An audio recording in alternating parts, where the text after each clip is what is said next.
let me just start by saying words can't even express my thoughts right now. This is a pretty painstaking event. My heart goes out to the families right now who are suffering a loss. At 1:14 this afternoon, a call was received at our dispatch center. It came in the 2300 block of homes for a medical call. At that point, we started receiving additional calls in reference to not only paramedic needs, but the police department to respond. We responded to the area. We have multiple scenes at this point, which we're still working on notifying families. I can tell you we have, in the city of Rockford, this is a multi-jurisdictional event, which involves the county as well, where we have, in the city of Rockford, we have 4 individuals who are deceased. We have one that's in critical condition right now, and an additional 4 that are in stable condition. We are working we have our federal partners on scene as well. I will also tell you, the call came in at 1:14 this afternoon. We do have a suspect in custody who is currently at one of the stations.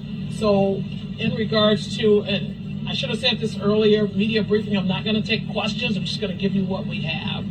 So with that being said, we have a suspect in custody who is being interviewed at this time.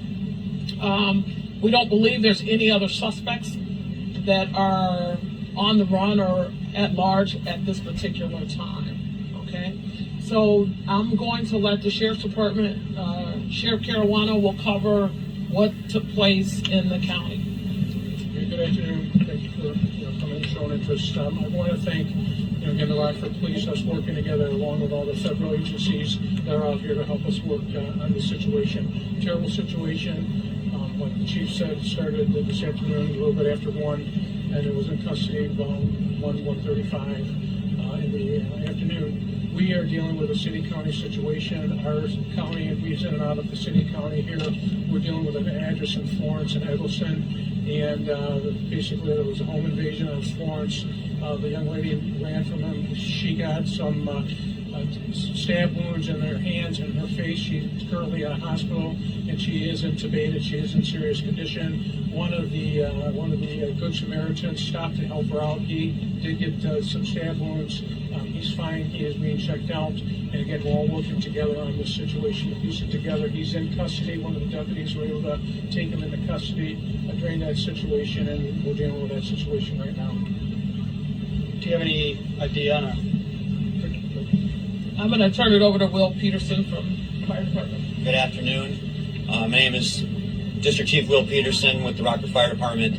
I was the chief officer that responded with fire units, Rockford fire units, that initially were called at the initial call that we got was at 1:12 as well, to an address on Holmes Street. This was a medical call related, and then it turned into the event that we're dealing with now. I do want to quickly say that the Rockford Fire Department does want to just lend our condolences to those who are dealing with the loss and also the injuries that have been sustained. The fire department in total responded with 4 engine companies and 5 medic units that we did confirm that we had 3 deceased individuals that were checked, and then we also transported 1 critical patient that also then later passed at one of our local hospitals. We then further transported 1 other critical patient that is receiving medical attention at this time, and also 3 other stable patients that were also transported from various spots with the scene that's developed here. So that's been the response for the fire department, and we're here to support the law enforcement event. These are all stabbing victims?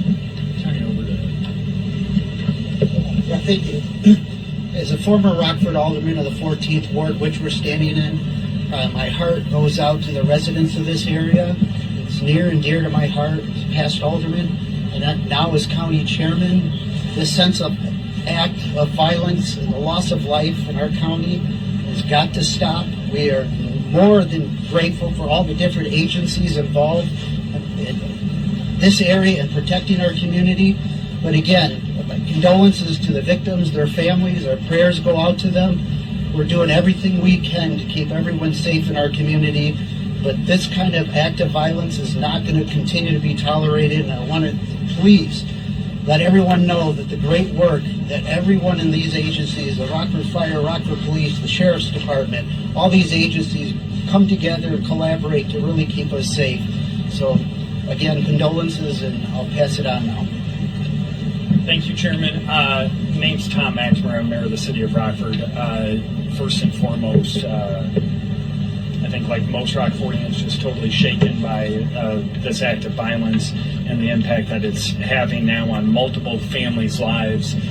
So certainly my prayers are with them as they're just beginning to deal with what will be really difficult days and weeks ahead. A sincere thank you to Rockford Fire, Rockford Police, Winnebago County Sheriff's Department, and all agencies that have helped today, and the quick response that they provided to this really random and senseless act of violence.